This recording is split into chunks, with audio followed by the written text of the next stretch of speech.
prometido para vocês, estamos aqui de volta gravando mais um vídeo. O nosso tema de hoje aqui é dilatação térmica, certo? Para quem vai fazer vestibular e principalmente o vestibular da UES. É um assunto muito recorrente lá, que cai muito, beleza? Então fica atento aí ao conteúdo, que no final dessa aula a gente vai resolver uma questãozinha para ver se a gente aprendeu mesmo, beleza? Então vamos lá.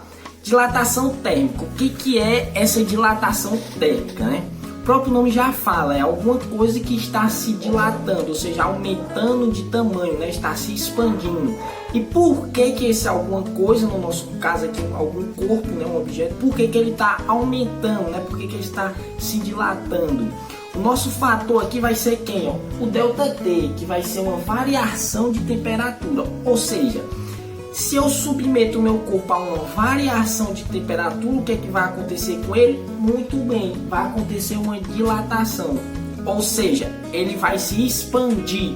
O tamanho que ele tinha inicialmente vai o que? Aumentar. Isso que é uma dilatação, beleza? Térmica, que é devido ao que? A uma variação de temperatura, beleza? Então pronto, é importante a gente observar o que? Que existem corpos que possuem uma facilidade maior da gente dilatar eles, né? Por exemplo, um plástico, eu consigo dilatar ele até com isqueiro. Eu ligo um isqueiro, faço ali uma variação de temperatura e a gente observa que rapidamente ele o que? Ele se desmancha todo, ou seja, eu dilatei ali o plástico, certo? Mas se eu pegar outros materiais, outros corpos, por exemplo, uma barra de ferro, é mais difícil dilatar ele. Por quê? Porque ele é composto, né? O material com que ele é feito é diferente do plástico. A gente vai já ver isso aqui nos coeficientes de dilatação, beleza?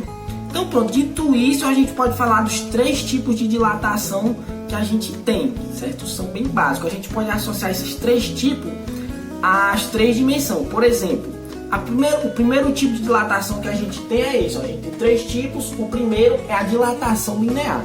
Certo? O que é dilatação linear? Olha o próprio nome, dilatação linear. É uma dilatação que ocorre ao longo de quê? De uma linha. Por exemplo, faz de conta que isso aqui é uma barra de ferro. Se a gente submeter essa barra de ferro a uma variação de temperatura, o que vai acontecer com ele?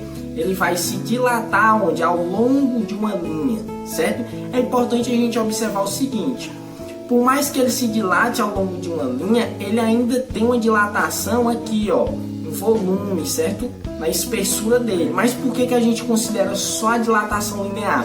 Porque a gente consegue notar mais a dilatação linear do corpo do que a dilatação volumétrica, certo? Então nesse caso aqui, ó, essa barra de ferro, se a gente submeter uma variação de temperatura, a gente vai considerar o que? Uma dilatação linear, por mais que ele ainda tenha uma dilatação em espessura, né? Que a gente pode considerar o volume. Então dilatação linear é sempre que a gente tiver uma barra de ferro, certo? Alguma coisa que seja linear, beleza? Como que a gente vai definir essa dilatação linear? Da seguinte forma, o ΔL, certo? O L de comprimento vai ser o seguinte, ó, o L0, que é o comprimento inicial da barra, multiplicado pelo alfa, que é um coeficiente de dilatação, multiplicado pelo ΔT. O que é esse ΔT? Exatamente, variação de temperatura, entendeu?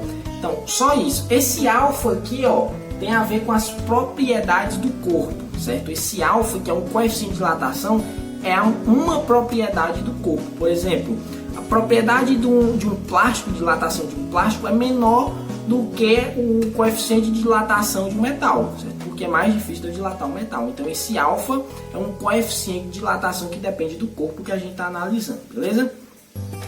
Qual que é o outro tipo de dilatação? A gente tem a dilatação superficial. O que é uma dilatação superficial? O próprio nome já fala. É uma dilatação que ocorre ao longo de uma superfície. Por exemplo, peguei uma placa. Faz de conta que isso aqui é uma placa. Dilatação superficial, ela ocorre ao longo de duas dimensões. Por exemplo, isso aqui na placa. Submeti ela a uma variação de temperatura. O que vai acontecer? Vai dilatar para cá e para cá. Ou seja, é uma dilatação superficial.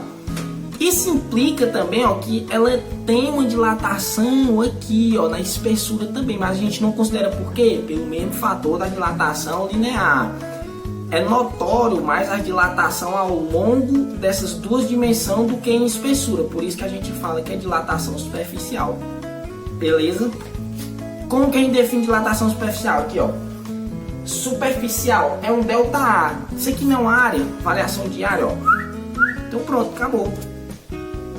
ΔA, que é a variação da dilatação superficial, vai ser o seguinte, ó. Vai ser a área inicial multiplicado por beta, que é outro coeficiente de dilatação, vezes um ΔT, que é o que? Variação de temperatura. Muito bem. Pronto. Dilatação linear uma dimensão, dilatação superficial em duas, e a dilatação volumétrica, que é dilatação volumétrica e a dilatação em que? Em 3 dimensões. Por exemplo, tenho essa caixa. Tá vendo a caixa? Tem 3 dimensões. Submeti esse meu corpo a uma variação de temperatura. O que vai acontecer? Ele vai variar em 3 dimensões. Por exemplo, varia para cá, varia para cá e varia para frente. Ou seja, variou em 3 dimensões. Isso que é uma dilatação volumétrica, certo? E como que a gente define essa dilatação volumétrica? ΔV, que é uma variação de quê? De volume. Muito bem. É o que? V0 gama ΔT. Que o ΔT é o que? Também a variação de temperatura, e esse gama é o coeficiente de dilatação volumétrica, certo? É importante a gente observar o seguinte: quando a gente falar de dilatação linear, a gente vai ter esse alfa aqui, ó, multiplicado por 1, certo? Quando a gente falar de dilatação superficial, que é em 2 dimensões, a gente vai ter o coeficiente de dilatação multiplicado por 2. E quando for dilatação volumétrica, que é em 3 dimensões, ele vai multiplicar por quanto? Isso mesmo, por 3. Beleza? Muito simples, né? Então pronto, fica aí essas dicas, né, de dilatação. Espero que vocês tenham entendido. E agora a gente vai resolver uma questão para ver se a gente realmente entendeu, né, o que é a dilatação térmica, beleza?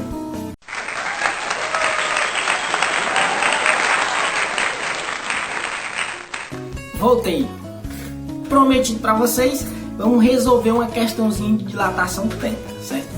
Questão aí da UES de 2012, beleza? Então vamos resolver ela, diz assim: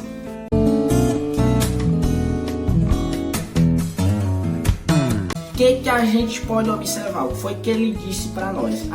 Primeiro, a gente tem 2 barras de materiais diferentes, certo? Que juntas formam uma só barra. E elas têm o mesmo tamanho, certo? L0 e L0, certo? E a gente tem uma outra barra aqui de baixo, que é de outro material e tem um outro coeficiente de dilatação alfa, certo? E o que foi que ele disse? Disse que ΔT, uma variação de temperatura, é igual para todos. Então a gente vai ter o seguinte, ó. O que a gente tem, ó? A gente tem que ΔT, que é o ΔT, a variação de temperatura, vai ser igual para todos, certo? O que mais? Ele pediu para a gente achar o coeficiente de dilatação dessa barra. O que a gente sabe? A gente sabe que a gente vai ter que usar a formulazinha lá da dilatação linear, porque a gente está falando de barra, né? Então, como que é para a gente lembrar, né? Como que é essa fórmula, né? É a seguinte: ΔL é igual a L0 alfa vezes quem? ΔT, beleza? Essa é a fórmula da dilatação, certo? Aí o que acontece? A gente tem que observar o seguinte: todas vão sofrer a mesma variação de temperatura, ou seja, elas vão dilatar de forma igual, né? Porque ele disse na questão, certo? Então o que a gente pode observar? Que a dilatação dessa barra, que é um material diferente, mais a dilatação dessa barra, que é outro material diferente, tem que ser igual à dilatação da barra de baixo, certo? Então a gente vai fazer o seguinte, ó, a gente vai somar essa dilatação mais essa e igualar com a dilatação linear dessa barra. Como?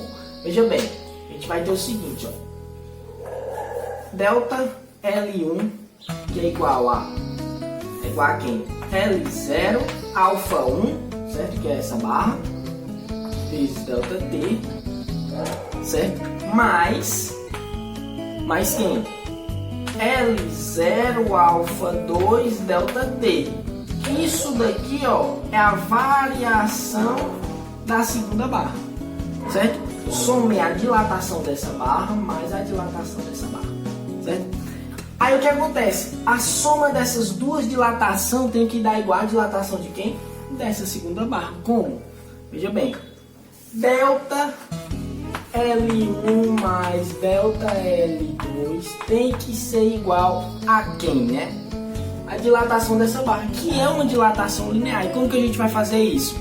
É o comprimento dela inicial. Qual é o comprimento inicial dessa barra aqui, ó? É L0 mais L0, que dá quanto? 2L0, ou seja, vai ser 2L0 vezes que o coeficiente de dilatação vezes a variação da temperatura. Beleza? Simples até aqui, né? Aí a gente pega e observa quem é o ΔL1 e o ΔL2. A gente acabou de escrever aqui, ó. ΔL1 e o ΔL2. A gente vai só reescrever lá, ó. O ΔL1 vai ser o seguinte, ó. L0 alfa 1 ΔT mais L0 alfa 2 ΔT. Isso daqui tem que ser igual a quem, ó? A isso daqui, que é 2L0 alfa ΔT. Certo? Só isso. Aqui que a gente observa, a gente tem termos em comum, ó, ΔT e L0, ΔT e L0, desse lado. Então a gente coloca em evidência, ó, L0, ΔT, multiplica quem? Alfa 1 mais alfa 2. Isso aqui tem que ser igual a quem? A 2L0 alfa ΔT. Aí observa, temos L0, ΔT, L0, ΔT, que a gente faz, ó, corta tudo, né? Corta tudo e isso aqui vai ficar o que, ó? Alfa 1 mais alfa 2 igual a 2 vezes quem? Alfa. Como eu quero o alfa, eu vou isolar ele. Isolando esse alfa, a gente vai ter alfa 1 mais alfa 2 dividido por 2. E isso daqui é a resolução da nossa questão. Encontramos a alternativa C. Beleza? E agora, como a gente resolveu o nosso problema, nós não temos mais um bonequinho triste. A gente tem agora um bonequinho feliz. Certo? Até a próxima, galera. Espero te ajudar. Valeu!